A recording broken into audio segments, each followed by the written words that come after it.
Cerita berlanjut pada masa sekarang di mana Bonnie tidak berdaya berada dalam cangkraman Gorosa Saron raksasa. Gorosa Saron juga semakin membuat Bonnie sedih karena dirinya lah yang telah membuat keluarga Kuma mengalami nasib yang malang. Sehingga membuat Bonnie semakin membenci Saron. Fakta lain juga terungkap jika ternyata Gorosa Saron pernah melakukan uji coba atau suatu eksperimen terhadap juri Bani di masa lalu. Sehingga terungkap jika semua kekuatan yang dimiliki oleh Bonnie saat ini adalah hasil dari eksperimennya. Bonnie semakin membenci Saron dan terus berusaha melawannya dengan semua kekuatannya. Namun sayang Bonnie sudah tidak sanggup lagi menghadapi Saron saat ini. Di tengah-tengah kebimbangan Bonnie, tiba-tiba semua menjadi kacau setelah sosok Kuma datang di tengah-tengah pertempuran itu. Saron yang melihat hal itu juga sangat terkejut.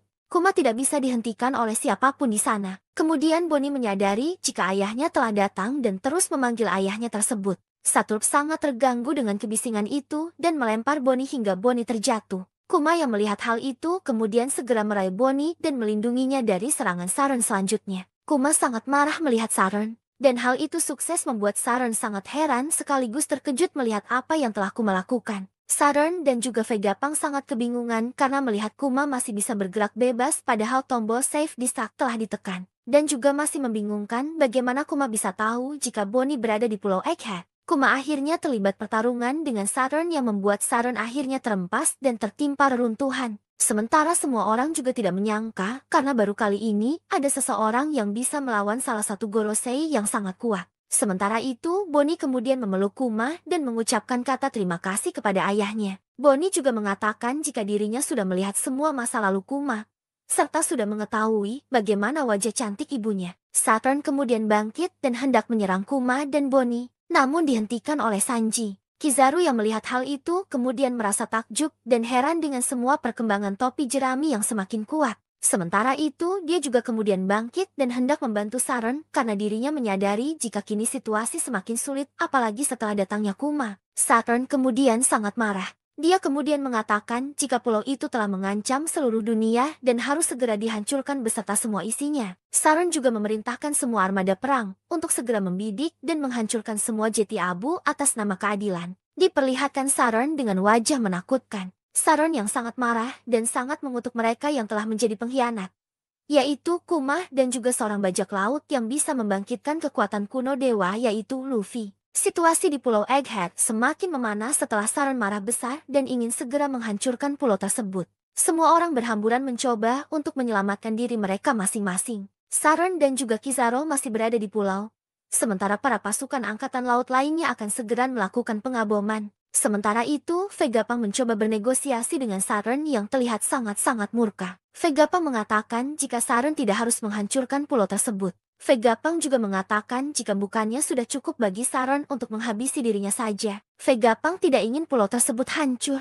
karena di sana terletak banyak sekali penelitian yang jika dihancurkan, maka akan membuat ilmu pengetahuan dunia tertinggal 100 tahun. Namun sayangnya Saten tidak mau menerima pernyataan Vegapunk tersebut. Dia ternyata mencurigai Vegapunk yang telah berkhianat dengan pemerintah dunia dan sedang berusaha untuk menutupi sesuatu. Apalagi setelah melihat bagaimana Kuma bisa berbalik menyerang Saron dan angkatan laut lainnya padahal Vegapunk telah bersumpah jika dirinya sudah melakukan operasi kepada Kuma seutuhnya supaya dia tidak memiliki ingatan apapun. Saron masih marah kepada Vegapunk dan mengatakan jika kemajuan tidaklah diperlukan bagi dunia. Vegapunk lalu menyebutkan jika ini semua demi kemanusiaan. Namun sayangnya Saron masih saja tidak peduli dan tidak mau menghentikan pengeboman. Vegapunk semakin terpuruk, apalagi setelah Saron mengatakan jika dirinya telah melenyapkan kapal yang membawa beberapa orang yang lolos dari Egghead kemarin. Saron beranggapan jika bisa saja salah satu di antara mereka ada yang mengetahui rahasia mengenai abad kekosongan, sehingga dia kemudian menghancurkannya juga. Saron mengatakan jika semua itu terjadi karena kesalahan Vegapunk juga yang telah menyerat mereka dalam hal ini. Sudah menjadi ancaman dan peringatan bagi siapa saja jika mereka yang melanggar hukum karena melakukan penelitian untuk menggali masa lalu maka mereka akan segera dilenyapkan oleh pemerintah dunia. Saat ini semua angkatan laut berhamburan naik ke kapal dan siap untuk proses pengeboman kapal.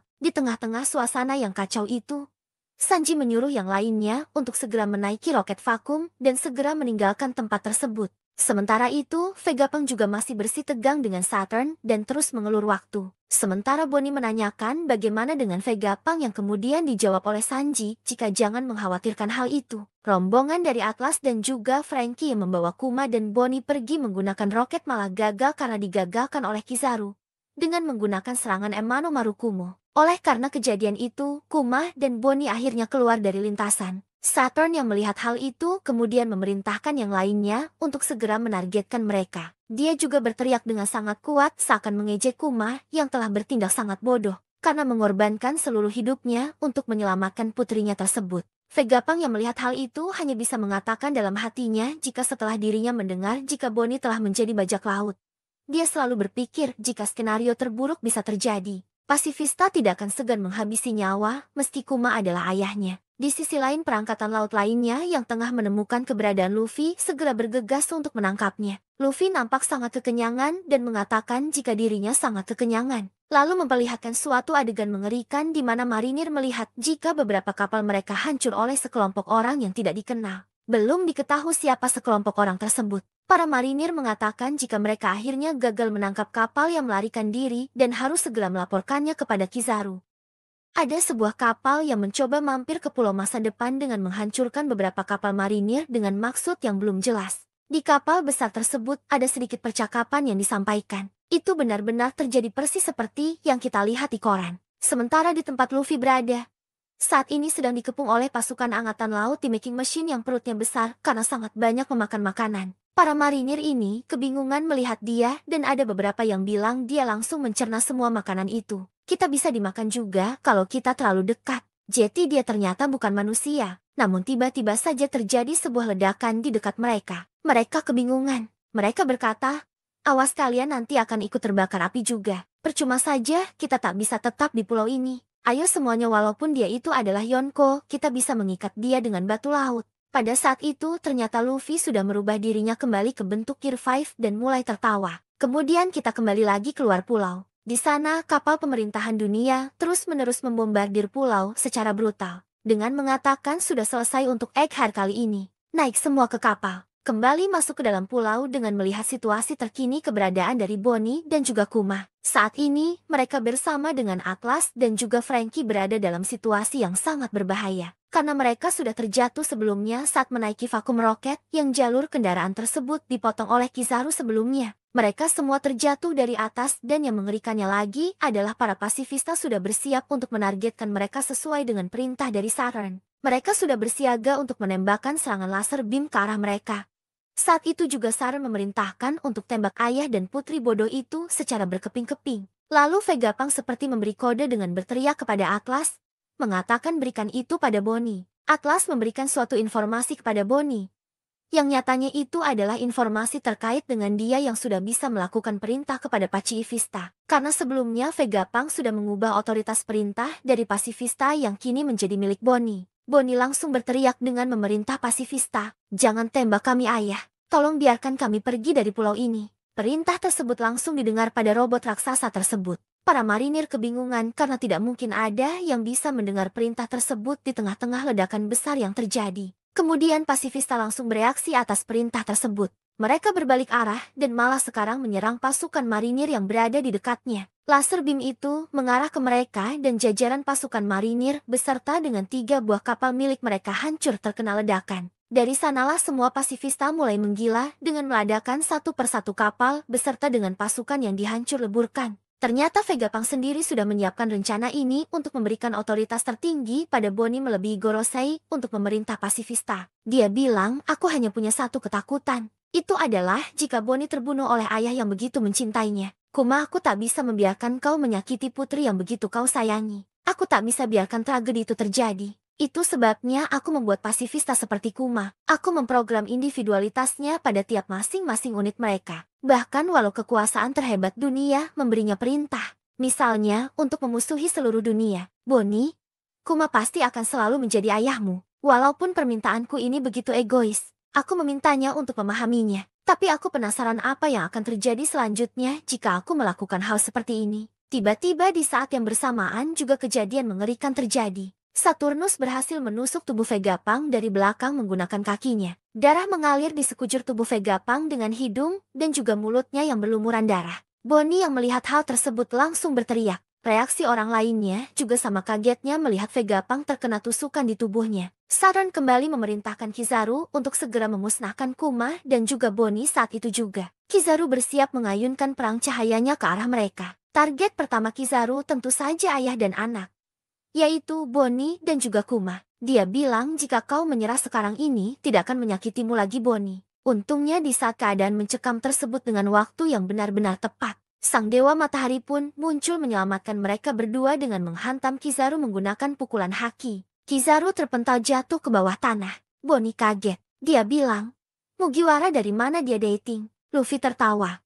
Perutku sudah kenyang. Kekuatanku sudah pulih sekarang. Ini akan jadi semakin asyik. Setelah itu, Luffy pun mengaktifkan kemampuan awak keningnya untuk mengubah struktur tanah menjadi layaknya karet. Itu pun menyelamatkan Kuma dan juga yang lainnya pada saat mereka terjatuh mendarat di tanah. Efek kekuatan ini pun membuat pulau bergetar, kata marinir. Di sisi lain, Saron terdiam melihat Luffy kembali ke dalam pertempuran. Dan Kizaru pusing berkunang-kunang saat menerima pukulan telak dari Luffy. Setelah mereka semua sudah berhasil aman mendarat di tanah, mereka dengan sigap langsung mengevakuasi Vegapunk yang terlihat berlumuran darah. Di samping itu juga dari kejauhan munculnya Luffy dengan mode Gear 5 membuat aktifnya kembali robot kuno yang terlihat dari sinar matanya. Saat Bonnie ingin mengevakuasi Vegapunk, Vegapunk memberitahu Bonnie bahwa yang selama ini dia impikan bersama dengan ayahnya sudah berada di depan matanya. Bonnie mengingat apa yang dikatakan oleh ayahnya, bahwa dia akan muncul tertawa dan menari pada irama. Vegapunk berkata kepada Bonnie,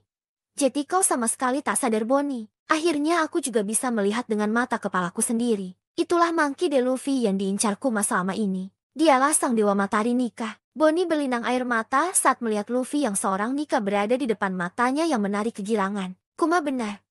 Buster Call tak akan berpengaruh apapun. Orang-orang di seluruh dunia sudah berharap akan kembalinya dia selama ratusan tahun. Lanjut menuju ke pantai utara di Pulau Egghead. Di sana terdapat kapal bajak laut yang sangat besar akan merapat ke Pulau Egghead. Para prajurit yang menyergap pantai tersebut benar-benar panik melihat kapal besar itu. Mereka berkata, ini adalah laporan di pantai utara pulau. Sebuah kapal besar datang mendekat. Tak salah lagi, tapi harusnya mereka sudah bubar lebih dari 100 tahun yang lalu. Mereka menuju ke arah kita. Tembak semuanya. Kenapa raksasa ada di sini? Dory dan juga Brogy muncul dan mengamuk membantai kapal dari para marinir. Dia berkata beraninya mereka bertanya, kenapa kita di sini Dory? Dunia ini ada beberapa hal yang tak bisa dihindari Brogy. Kami datang untuk menemuimu Mugiwara. Sang Dewa Matahari. Harapan akhirnya muncul. Para raksasa telah datang. Para raksasa akhirnya datang ke Pulau Egghead. Mereka melakukan penghancuran besar-besaran di kapal milik pemerintahan dunia. Para raksasa menimbulkan masalah yang sangat besar. Di rombongan bajak laut raksasa ini ternyata terdapat Heimo dan juga Kashi. Para raksasa ini kemudian diperintahkan oleh kaptennya yakni Dory dan juga Brogy. Mereka berkata Oimu dan juga Kashi ajak yang lain dan memutarlah. Tenggelamkan semua kapal yang kalian lihat dan hati-hati dengan meriam tersebut. Mendengar perintah tersebut, pasukan raksasa menghancurkan beberapa kapal dengan benar-benar brutal. Pasukan marinir yang melihat semua itu benar-benar tampak panik. Mereka pun melaporkan apa yang mereka lihat. Di sana para bajak laut Giant Warrior telah muncul. Di manakah mereka sebenarnya selama ini? Banyak sekali anggota lama mereka yang juga terlihat. Apa sebenarnya yang mereka inginkan? Kami memastikan adanya Dory dan juga Brogy di kapal mereka. Para bajak laut Giant telah mendarat hancurkan mereka berkeping-keping. Pertarungan ini tidak bisa terelakkan lagi. Beberapa kapal dari marinir benar-benar hancur dengan senjata dari para raksasa. Di sisi lain dari kejauhan, Usopp, Nami dan juga Chopper melihat ada sesuatu keributan di area dekat pantai. Usopp pun mencoba untuk meneropong ke daerah tersebut dan dia benar-benar syok melihat para raksasa datang ke pulau tersebut. Usopp melihat mereka menghancurkan kapal marinir. Usopp pun di sana berkata dan menangis. Para masterku sudah datang. Tapi sedang apa mereka di sini? Itu Master Dory dan juga Brogy. Aku kira kita tidak akan melihatnya lagi di Elbaf. Nami kemudian berkata bahwa aku juga bisa melihat Heimo di juga Kashi. Aku yakin mereka lewat Little Garden untuk menjemput ketua mereka. Kemudian diceritakan tentang perjalanan dari bajak laut raksasa ini. Dahulu dunia ini diteror oleh grup besar yang dipimpin oleh dua kapten yaitu Dory dan juga Brogy. Kru dari mereka bubar setelah terjadi perselisihan. Luffy dan teman-temannya membantu mereka saat berduel berabad-abad mereka berakhir. Tak lama saat menyerang pulau lain mereka pun bertemu dan berteman dengan Oimu dan juga Kashi, sepasang raksasa yang pergi untuk memeriksa kapten mereka. Di sana ada pula Addison yang menjelaskan bahwa para raksasa ini berhasil untuk mendorong mundur para marinir. Addison bilang bahwa dia tidak percaya bahwa bajak laut topi jerami dan juga para raksasa ini saling kenal satu sama lain. Dijelaskan juga di sini bahwa datangnya para raksasa ini, mereka tahu dan mendengar kabar di koran. Karena pihak Angkatan Laut merekrut banyak orang untuk operasi ini. Jetty tentu saja berita ini pasti akan masuk ke koran. Usopp kemudian menjelaskan bahwa mereka ke sini bukan untuk berperang. Mereka datang ke sini untuk menolong kita. Jadi kita harus segera menyelesaikan persiapan kita. Setelah itu, kelompok dari Nami pun mendapat telepon dari Brook dan juga Lilith yang menjelaskan bahwa mereka berdua dengan Thousand Sunny akan segera ke lokasi mereka. Di sini, Brook selalu enjoy dan juga rileks menikmati keadaan genting. Bahkan dia sambil minum teh. Lilith mengatakan bahwa kepala tengkorak ini memang sepertinya benar-benar kosong. Di sisi lain, Jinbe saat ini berupaya untuk menuju ke lokasi dari Roronoa Zoro berada. Dia menjemput Zoro karena waktu pelarian sudah semakin menipis. Di lokasi pertempuran antara Zoro pun masih berlangsung bertarung sengit melawan Lucci. Zoro bilang, "Kau kuat juga. Tapi aku sedang buru-buru. Waktunya kita menyelesaikan ini." Lucci menjawabnya, "Hanya yang menang yang bisa berbicara begitu Roronoa. Krumu menunggumu bukan? Kalau begini kau hanyalah Jetty beban. Kru bodohmu itu tak akan bisa selamat jika mereka tak rela mengorbankan tangan demi tubuhnya. Jetty menyerah sekarang akan lebih membantu mereka. Menunggu untuk songgok mayat itu juga percuma." Zoro pun menjawabnya, "Kau bicara seperti kau yang mengendalikan pertarungan ini." Beralih ke pantai timur di Egghead. Para pasifista yang diperintahkan oleh Bonnie terus mengamuk menghancurkan beberapa kapal perang dari marinir. Dilaporkan bahwa sekitar 30 dari kapal kecil dan sedang sudah tenggelam. Yang lebih mengerikannya lagi, pasifista tak henti-hentinya untuk menyerang menggunakan lasernya. Kemudian ada sosok wakil admiral dengan dagu yang banyak, yang bernama Red King. Dia memerintahkan para pasukan untuk menarik mundur kapal yang kecil dan memajukan formasi kapal perang. Para marinir tentu tidak tinggal diam. Mereka juga menembakkan Marion mereka ke arah pasifista, dan beberapa pasifista juga tumbang. Red King bilang bahwa pemandangan yang menyedihkan. Tak kusangka kita para marinir harus menembak ke senjata kita sendiri. Beralih ke posisi dari Luffy dan juga Bonnie berada. Sosok dari Nika sudah dilihat oleh Bonnie yang dimana Nika sedang menari di udara. Di sana kemudian ada percakapan menarik antara Bonnie dan juga Luffy. Luffy bertanya, "Kenapa kau menangis?" Bonnie bilang, "Mana mungkin aku tak menangis, dasar bodoh. Aku sudah lama sekali mencarimu." Luffy menjawabnya dengan santai, "Tapi bukankah dari tadi aku di sini?" Bonnie pun mengatakan, "Tapi aku tak tahu kalau kau itu adalah Nika." Luffy bingung. "Apa itu Nika? Dan pukulan lembek macam apa yang kau pakai tadi?" Bonnie bilang, "Aku tadinya mau pakai pukulan besar lantur sepertimu. Kalau memang lembek, kenapa kau tak tunjukkan bagaimana yang seharusnya? Pukul si tua bangka itu demi Vegapunk agar kita bisa pergi segera dari sini." Saturn bilang, "Kecoa macam apa kalian? Tak berhak hidup di dunia." Luffy akan mempraktikkan cara memukul yang benar dari Bonnie. Namun pada saat dia mempersiapkan pukulannya, Saturn menyerangnya dengan menggunakan kekuatan matanya. Efek serangan yang dihasilkan tentu membuat kepala Luffy sedikit terpental dan sedikit mengeluarkan cairan merah. Luffy kemudian berteriak, "Kau akan membayar karena telah menyakiti teman-temanku." Luffy akhirnya mengeluarkan teknik terbarunya, Gomu Gomu no Don Gatling. Pukulan Luffy bertubi-tubi menghajar wajah dari saat Saturn yang mengeluarkan banyak sekali darah. Itu langsung dilihat oleh Bonnie, Kuma dan juga Vegapunk. Efek serangan tersebut mementalkan Saturn keruntuhan bangunan. Setelah itu, Franky pun memerintahkan Bonnie untuk segera pergi dengan menggunakan sepatu roket di bawah kakinya, yang fungsinya harusnya masih bisa bekerja jika kita masih di dalam pulau. Bonnie kemudian mengajak Vegapunk pergi, namun di sana sang profesor itu menolak. Vegapunk bilang, "Pergilah tanpa aku Bonnie. Sudah lama aku menjadi dokter. Aku tahu kapan waktuku." Dan pada saat perbincangan masih berlanjut, tiba-tiba saja di dekat dari mereka Kizaru bersiap menghunuskan cahayanya ke arah dari Bonnie dan juga Vegapunk. Kizaru bilang, "Bagaimanapun hidupmu berakhir dan inilah caranya." Namun Sanji berhasil menahan serangan laser cahaya milik Kizaru menggunakan teknik kaki. Kakinya seperti barrier yang menghancurkan laser tersebut. Kizaru dan juga Franky benar-benar terkejut melihat pertahanan kaki dari Sanji. Sanji berkata, "Cinta bersinar lebih terang dari cahaya." Kizaru pun meresponnya jika itu benar mereka harus membuang semua buku fisika dan tulisan dari awal. Bonnie, Franky, Atlas, Dan juga Kuma langsung bergegas keluar dari arena pertempuran tersebut meninggalkan Vegabang. Kizaru bilang, sekarang aku dalam masalah besar. Mereka pasti berharap aku setidaknya membawa kepalamu setelah semua ini. Sanji menjawabnya, kau sebaiknya mulai pikirkan surat permintaan maaf kalau begitu. Beralih lagi ke kondisi dari Saron yang mencoba kembali berdiri dari reruntuhan. Namun tiba-tiba ada seseorang yang mencoba untuk mendekatinya. Ternyata sosok tersebut adalah dua anggota dari kru bajak laut Kurohige yang sedang mendekati Saron. The Supersonic Fan Ogre dan pemburu bulan sabit Katarina Devon. Devon bilang, tak setiap hari kulihat salah satu Gorosei terkapar di tanah. Wah, lihat dirimu, kekuatan lezat macam apa yang kau punya. Tak kusangka seorang Gorosei akan turun dan menemui kami. Itu belum pernah terjadi sebelumnya, tapi itu membuat pekerjaan kami jauh jadi lebih mudah.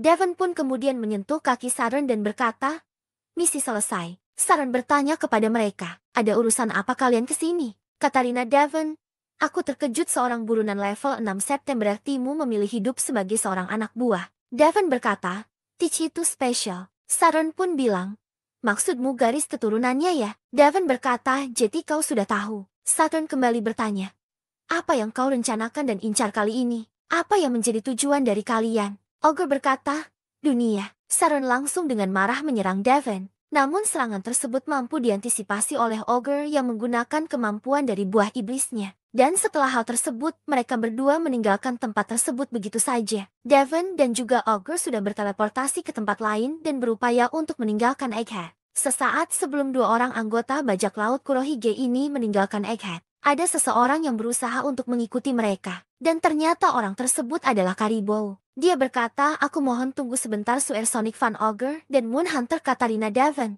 Aku menyangka kita akan bertemu di tempat seperti ini. Aku juga banyak laut sepertimu. Namaku adalah Karibou. Aku sudah lama sekali mencari kalian. Maksudku sudah benar-benar sangat lama. Aku selalu bermimpi menjadi anak buah dari bajak laut Black Bear. Ini adalah mimpiku seumur hidup. Jadi tolong ajak aku bertemu dengannya. Diperlihatkan beberapa kapal dari marinir satu persatu tenggelam karena ulah dari tembakan pasifista. Di dekat sana, di sebuah hutan ada Ogre dan juga Devon yang berencana untuk meninggalkan tempat tersebut. Setelah misi dari mereka tercapai untuk menyenuh tubuh dari Saint Saturn. Namun di belakang mereka tiba-tiba ada Karibou yang meminta pertolongan mereka untuk membawanya pergi dari pulau tersebut dan ingin bertemu dengan sosok Kurohige. Disinilah ada beberapa percakapan dari mereka. Dimulai dari Karibou yang berkata, kumohon tunggulah sebentar. Devon dan juga Ogre mempertanyakan pernyataan dari Karibou tersebut. Siapa dia sebenarnya? Kau mungkin seorang banak laut. Tapi ini adalah pulau milik pemerintah. Dan ada banyak orang yang mengincar nyawa kapten kami. Karibou kembali meyakinkan dua anggota bajak laut Teach ini agar tetap mengajaknya keluar dari sana. Dia bilang, kau salah paham. Kumohon percayalah padaku. Jika kalian menghabisi nyawaku di sini, Kapten Teach juga akan menghabisi nyawa kalian. Lalu Ogre bertanya, apa alasan dari Karibou ingin bertemu dengan kaptennya? Karibou pun menjawabnya, karena aku punya informasi yang sangat berharga. Informasi yang sangat sulit untuk didapatkan. Informasinya adalah tentang senjata kuno yang memiliki nama para dewa. Pertama adalah kekuatan aneh Putri Shirahoshi dari Pulau Manusia Ikan yang dikenal sebagai Poseidon. Kemudian Pluton yang berada di dasar Wano. Di dunia ini, orang-orang yang mengetahui keberadaan kedua hal itu hanyalah topi jerami dan juga tentunya aku. Jika kalian membawaku ke kapten kalian, aku akan menyerahkan informasi itu secara cuma-cuma. Aku yakin dia akan senang. Jadi bawa aku bersama kalian. Aku tahu aku akan bisa berguna saat ini. Setelah mendengar ocehan dari Karibou ini, mereka berdua pun tampaknya berpikir. Namun belum menentukan keputusan apakah akan mengajak si lumpur ini pergi bersama dengan mereka. Kemudian kita lanjut ke dalam pertempuran di Pulau Egghead. Marinir masih berupaya untuk menembakkan mari mereka ke arah dari pulau untuk memastikan bahwa pulau itu benar-benar akan hancur.